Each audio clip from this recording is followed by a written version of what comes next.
We've been to the Native Americans. It's time to go to the French. This is Louis XV's New France, fur traders, missionaries, and Celeron de Blainville. And our presenter is Jean-Pierre Collet. And a native of France, Mr. Collet is the president of the Consular Association of Pittsburgh and the retired honorary consulate of France for Western Pennsylvania. Serving as consul from 1979 through 2009, Mr. Collet has participated in a wide array of official functions on behalf of the French government. Mr. Collet is a graduate from the École Centrale de Lille and went on to have a successful career in business, retiring in 2004 as Vice President International for Pittsburgh Corning Corporation as Managing Director of its Japanese subsidiary Nippon Pittsburgh Corning. In recognition of his service to his native country, Mr. Collet was made Chevalier d'Ordre National de Mérite in 2000 and Chevalier of the Legion d'Honneur in 2010 by the French Ministry of Foreign Affairs. Now, I just chopped all those back up, so he's going to say it the right way. So if you're going to have somebody talking about the French, we have to have a Frenchman. Jean-Pierre. Thank you very much. I heard somebody this morning saying the French are back. I said, no, don't worry, it's only me. And it's my first visit to French Creek. I am sorry I have taken so much time, but I think it's not my last one. And before I start, I want to apologize for my accent. I hope you understand. If you don't, let me know. And I have been trying to work on the Pittsburghese accent, but it takes too much time. So let's start with the agenda. Do you have that on the screen? Do you have the agenda? So I will start with the history of France in North America. The history of France in North America. Let's see. So.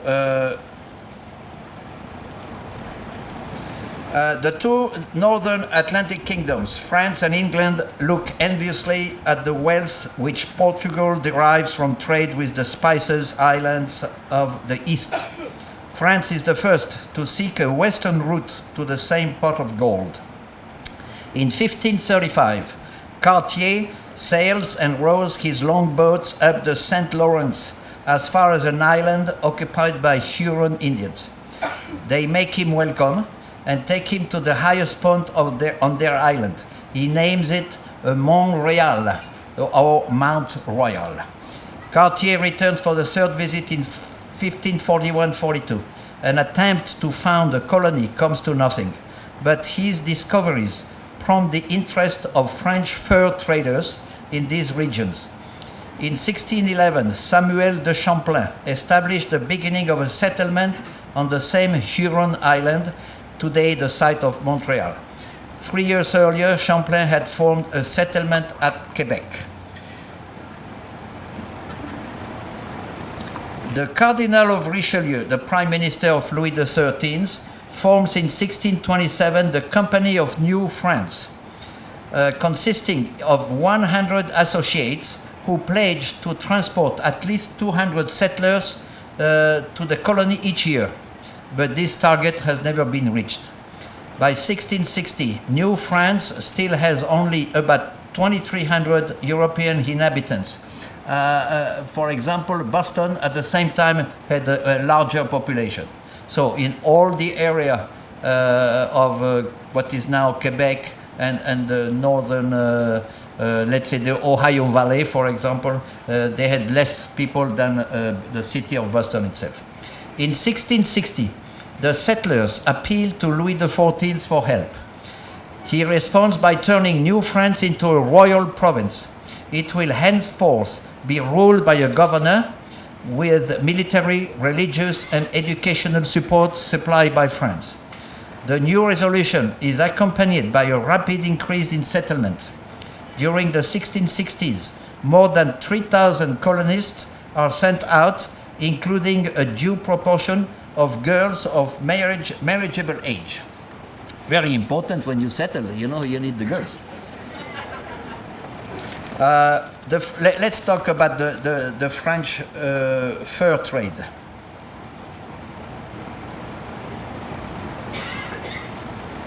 Just a little map first, if you want to see it. To the left is the settlement in 1700, and to the right, the settled territorial claims, not really settlements, but territorial claims in 1750. The blue color represent the French. Let's talk about the French fur trade. When the French first entered North America, their primary focus was on gaining wealth through the fur trade. They viewed the native as trading partners, as important element in acquiring the furs, which would generate great wealth. Following the system of rivers and lakes, French traders using Indian canoes penetrated deep into North America. To be successful, the French traders learned Indian languages, often dressed in Indian style, and married Indian women.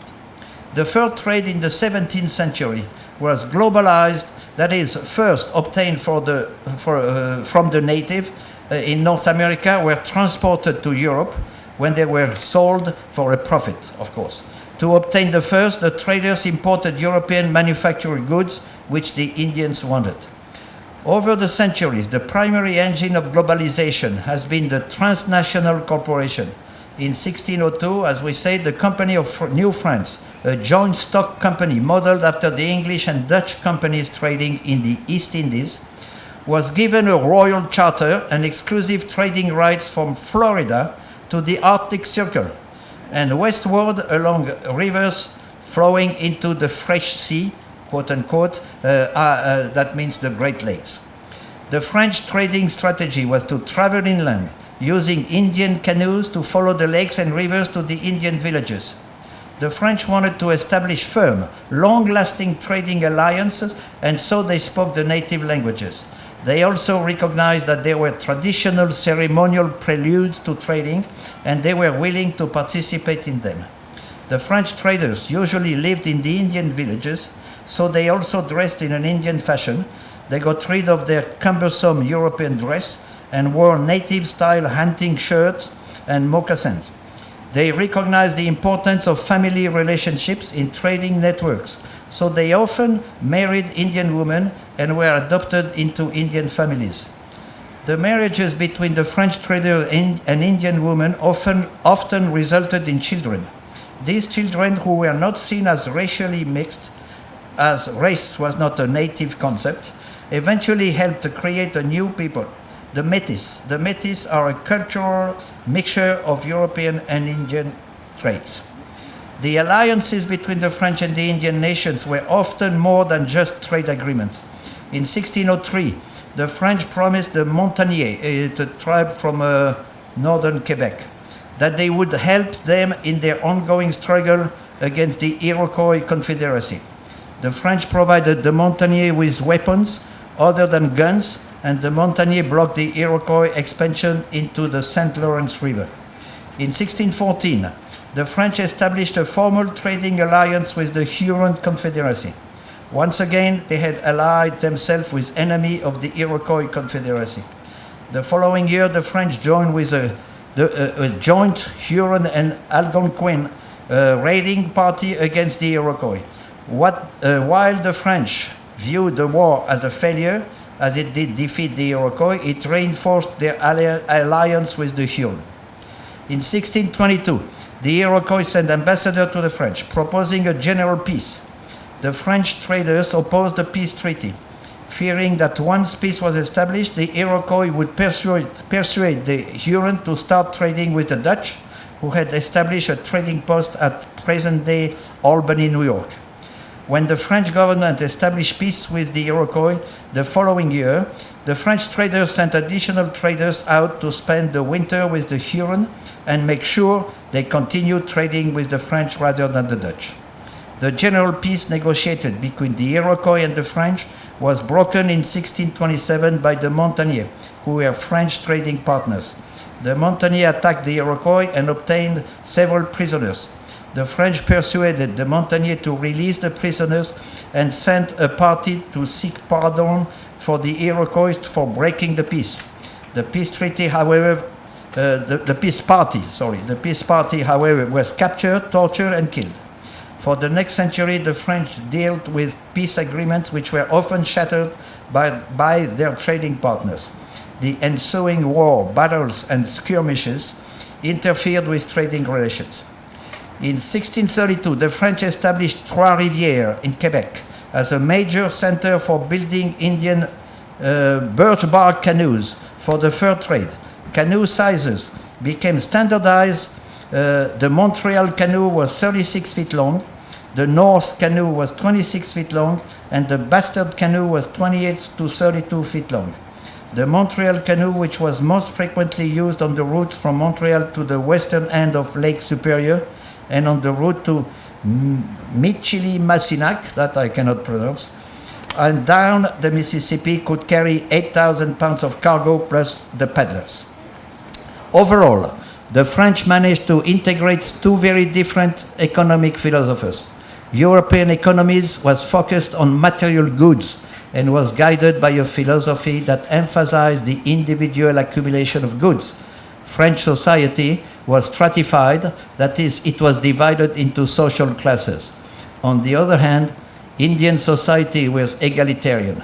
Philosophically, the Indian frowned on the accumulation of individual wealth. Those who acquired wealth gave it away and in this way gained social prestige. Many of the European trade goods which the French traders brought to the Indians, beads, mirrors, bells, and caps, were valued by the Indians for aesthetic, decorative, and or spiritual reasons. Some of the metal items, such as axes, knives, arrowheads, pots and pans, and awls, were incorporated into Indian culture as substitutes for similar non-metal goods. While iron arrowheads were popular, guns and ammunition allowed the tribes to expand militarily. Guns, along with the gunpowder and the lead balls that they required, were in great demand among the Indians and were often a prestige item with the Indian nations. Most of the Indian nations with which the French had trading alliances were agriculture. In this culture, such as that of the Huron, the women did the farming while the men hunted. With the fur trade, men's economic importance increased as they now hunted not just for calories, but for trade goods. As their hunting range increased, this brought them into more conflict with other tribes. The French fur trade ended in 1769, when control of Canada was transferred to the British. Many of the French fur traders continued to work as independent traders or joined Hudson's Bay Company. Overall, the French fur trade established the basic pattern for the fur trade in Canada and much of the United States. I want to talk briefly about the missionaries. In 1668, a Jesuit mission is established at the junction of the three western Great Lakes in a settlement which the missionaries named Sault Ste. Marie. This pivotal point is selected in 1671 as an appropriate place from which to claim the entire interior of the American continent for the King of France. The French missionaries, particularly the Jesuits, made sincere efforts to take Christianity to the native population. Their efforts were often met with indifference and sometimes with brutal hostility. The accounts of the torture and execution of a number of priests are truly harrowing. The missionary became adversary of the fur traders. French brandy was often the base of trade with the Indians, but the priests argued that inebriated natives were unlikely candidates for conversion to Christianity. That's a good, I don't blame them. The Jesuits lobbied hard in France to restrict the traders' activity, but were generally unsuccessful. The fur interests argued successfully that if French alcohol were banned, it would be replaced by rum manufactured in the British colonies. No doubt. Just a few words about permanent settlers. The number of Frenchmen who elected to move to New France was never large. Few were willing to exchange the mild climate of their homeland for the harsh winter of North America. Enthusiastic French officials enticed settlers by giving cash payment to those willing to relocate. Once situated in New France, the colonists were encouraged to increase their population. Shiploads of marriageable women were dispatched. Bounties were paid for large families, and fines were imposed on fathers of daughters who were unmarried past age 15. Several factors worked against the success of French colonization in North America. The Huguenots, religious dissenters at Rome, were forbidden to settle in New France. Following revocation of the Edict of Nantes in 1685, many French Protestants immigrated to South Carolina, New York, and Massachusetts. This exclusionary policy marked a sharp contrast with the English colony, where ambitious religious malcontents fueled the growth of settlers. The French also insisted on attempting to transplant elements of feudalism, a form of social organization then in steep decline in Europe. The system offered little incentive to people seeking to improve their lot in life. And now I want to go to talk to you about Celeron, the Blainville expedition. I'm sure you have heard of that. You know about the lead plate expedition. From 1743 to 1748, Britain and France fought a King George War, not here, but all over in Europe. During this war, England blockaded New France, breaking down the French fur trade. The British became the major trading partners with Native Americans in the Ohio Valley. France claimed the Ohio Valley, and indeed the entire Mississippi Basin, on the basis of the exploration made by La Salle in 1669 and 1682. Great Britain claimed the Ohio Valley on the basis of purchases from Native Americans in 1744. In fact, both the colonies of Virginia and Pennsylvania had claims on the Ohio Valley, although in the 1740s and 1750s, Virginia was more active in pressing her claim. In 1748, Marquis de la Galissonière, the governor of Canada, ordered Captain Celeron de Blainville to strengthen the French claims on the Ohio Valley. Celeron carried out this mission in the summer of 1749 by means of an expedition through the contested territory. He set out from Montreal on June 15, 1749, in a flotilla consisting of large boats and canoes propelled by oars and paddles. On the shore of Lake Erie, at the mouth of Chautauqua Creek, in the present-day Westfield, New York, the expedition cut a road over the French Portage Road and carried boats and equipment overland to Chautauqua Lake, then follow the Chautauqua River and Conewango Creek to the Allegheny River, reaching it on July 29, 1749. Reaching the Monongahela River, the party boated past the current site of Pittsburgh and down the Ohio River. As it progressed, the expedition sought to strengthen France's claim to the territory by marking it at the mouth of several principal tributaries. At each point, a tin or copper plate bearing the French royal arms was nailed to a tree.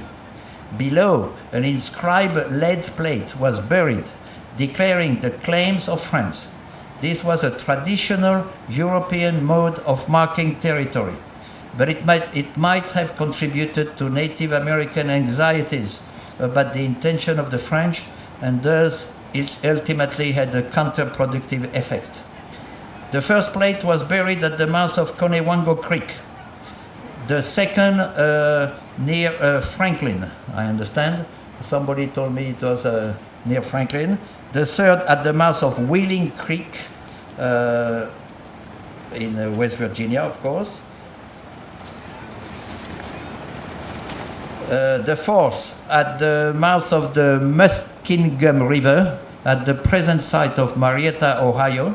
The fifth at the mouth of Kanawha River, now Point Pleasant. And the sixth at the mouth of the Great Miami River at Cincinnati. 3 lead plates have been recovered. 1 was sent to England, and 2 are in American historical societies. And I understand the first one was also given to the British. Maybe it's the one which is now in England. I don't know. The Indians saw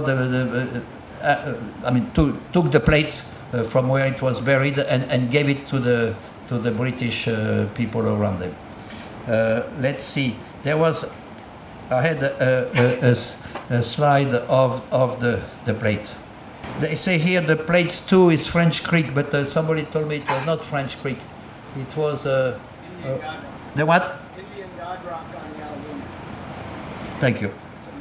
So, image of a sample lead plate. I will try to. I have the translation. This one was buried near Cincinnati at the Great Miami River.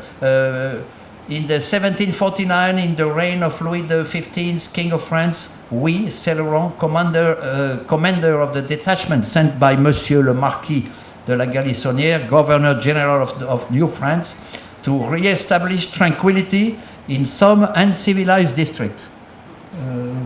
That's not very polite for the Native Americans. Maybe it was for the British. I don't know. The Celeron have buried this plate at the mouth of the Great Miami River, 31st of August, near the river Ohio. It's interesting, they spell Ohio, O-Y-O.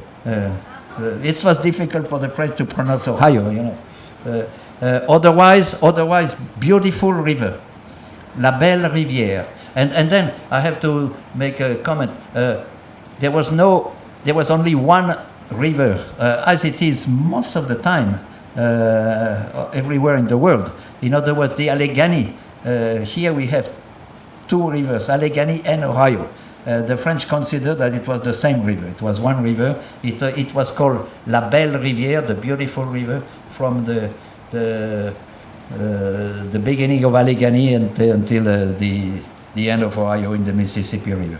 Anyhow, we have taken as a monument that the plate to the renewal of possession we have taken of said river Ohio and lands on both sides of its tributaries to their sources, as enjoyed or ought to have been enjoyed by the preceding kings of France, as they have there maintained themselves by arms and especially by the treaties of blah blah blah blah blah. So no, but there were treaties, but they didn't talk about the treaties of Ryswick, of Utrecht and Aix-la-Chapelle. They never talk about North America, but that's okay. That's all I can say about Celeron and the expedition. It ended up in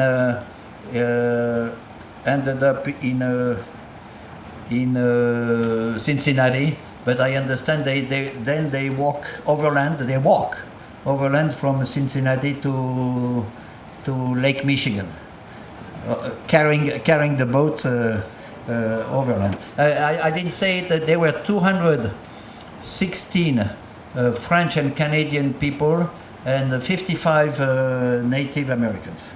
So on this expedition.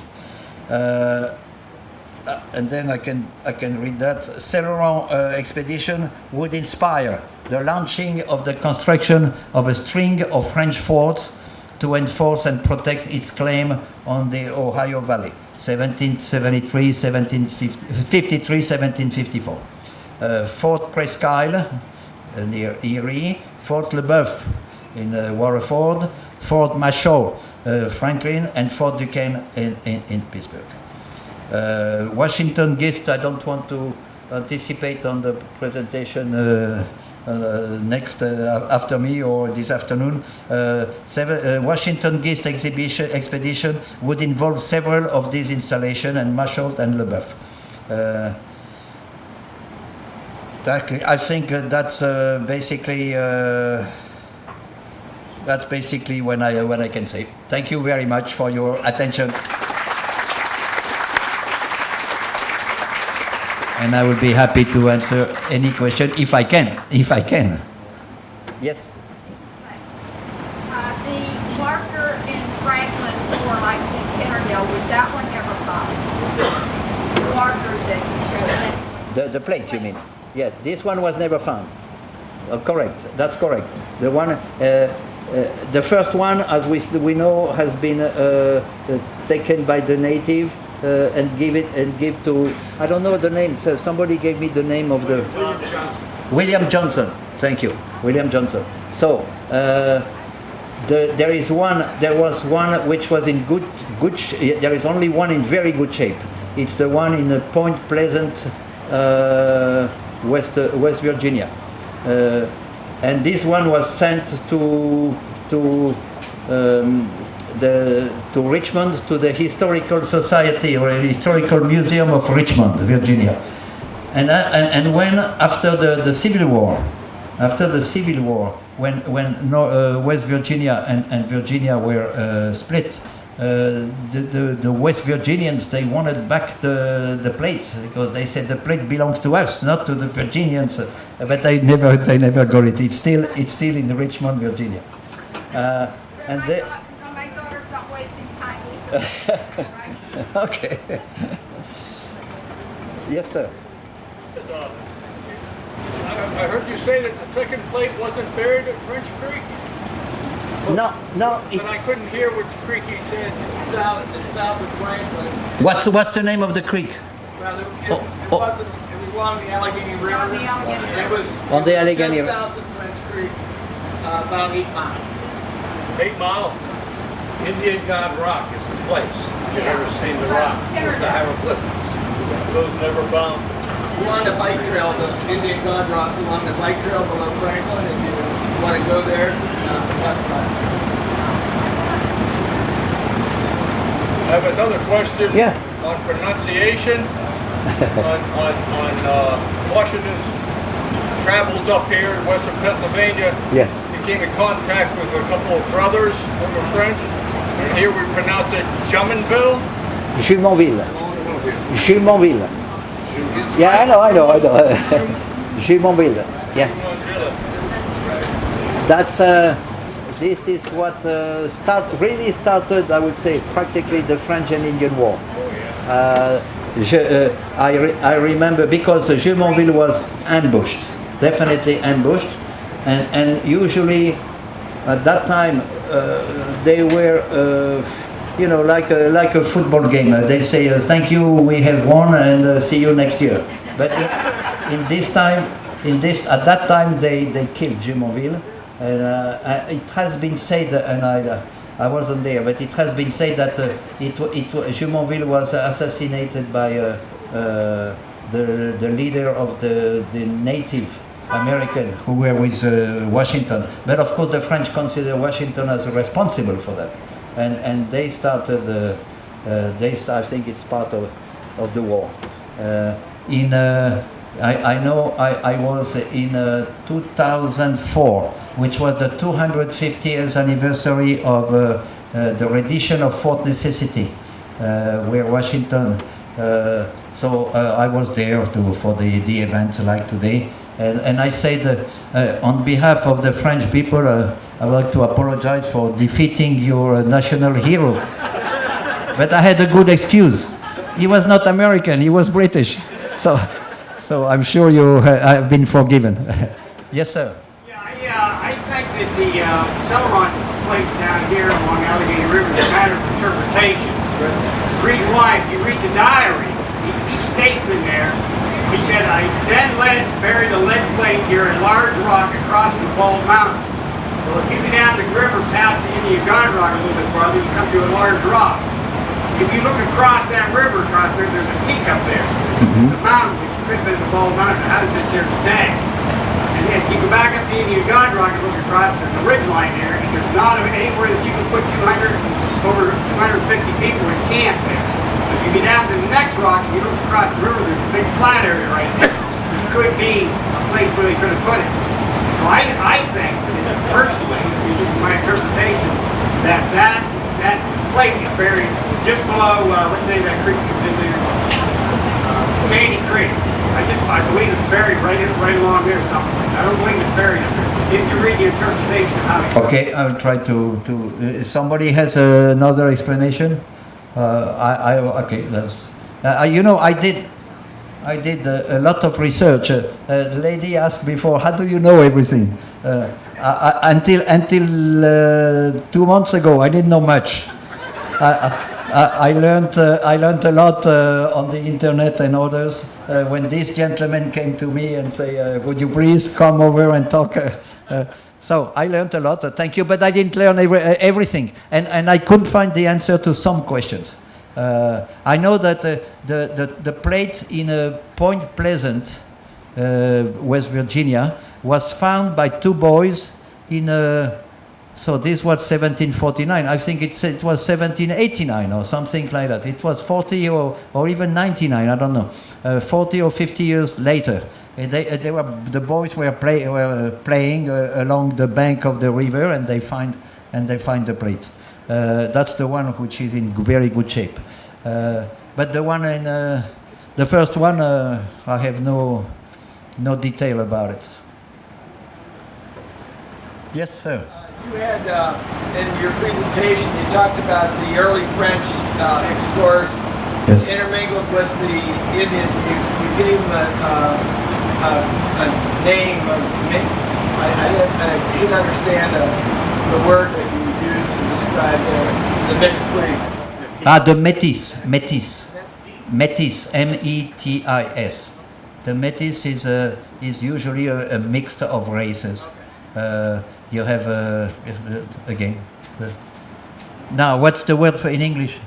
Métis. Métis. Oh, okay. Thank you. That's easier for me. Yes, sir. The French colonists in what's now Canada, where did they typically come from? Is there a typical region or social class? The French who settled in Canada, in Quebec. Yes, there is a large majority of people coming from the French countryside, because that's the easy. They were, first of all, they needed a better life, and they were easier, and then they could not resist the officials saying, "Hey, you have to go to Canada. It's you will enjoy it over there.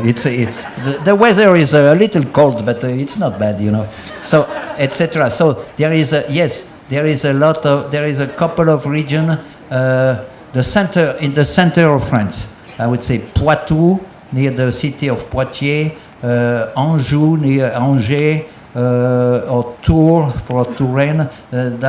And in fact, let me tell you, I don't know if you understood what I said, but when I go to Quebec, I have a hard time understanding what they say. We speak the same language, but it's a totally different pronunciation and everything, totally different. And it has been said that their language is really the dialect. It's not really different, as I say. It's not a different language, but a dialect spoken with the accent of farmers in the Poitou or Anjou 250 years ago. Yes, sir. Was LaSalle the first Frenchman to come down the Allegheny River that you know of? Was anybody before him? The first? LaSalle. Oh, LaSalle. Oh, LaSalle. No, I don't think LaSalle came to the Allegheny. I think LaSalle went much more west. He may have gone through the Ohio to the Mississippi, but I know he discovered, quote unquote, the Mississippi basin, definitely. And he went all the way to the Great Lakes from the Mississippi. Yes, I have a question. On a genealogy program on television, they presented the life of a girl who went all the way back to La Rochelle. Okay. And yes. They were called the King's Daughters. They took the people from La Rochelle, the young women who wanted to emigrate. And they were Who wanted or maybe didn't want it, but anyhow. No, they did. Oh, they did. They Okay. wanted. They were widows or unmarried. Okay. And they were called the Daughters of the King. Oh, I see. And they were sent to Canada to help To help increase the population. the population with the European blood. Okay. Yes, Okay. have you heard of that term? Yes, yes, I have heard. Yes, Rochelle. yes, yes. Yes, absolutely. La Rochelle is a nice walled city. It's a port on the Atlantic Ocean. It has been the siege of battles between the Catholic and the Protestant. There was I know Richelieu led the siege of La Rochelle. And maybe these ladies were they Catholic or Protestant? No, they were the Protestants. Ah, They had a okay. way out. Okay. From the Loire. From the Loire. From the Loire. From the Loire, yes. Okay. Okay. Thank you very much. Merci beaucoup. Merci beaucoup.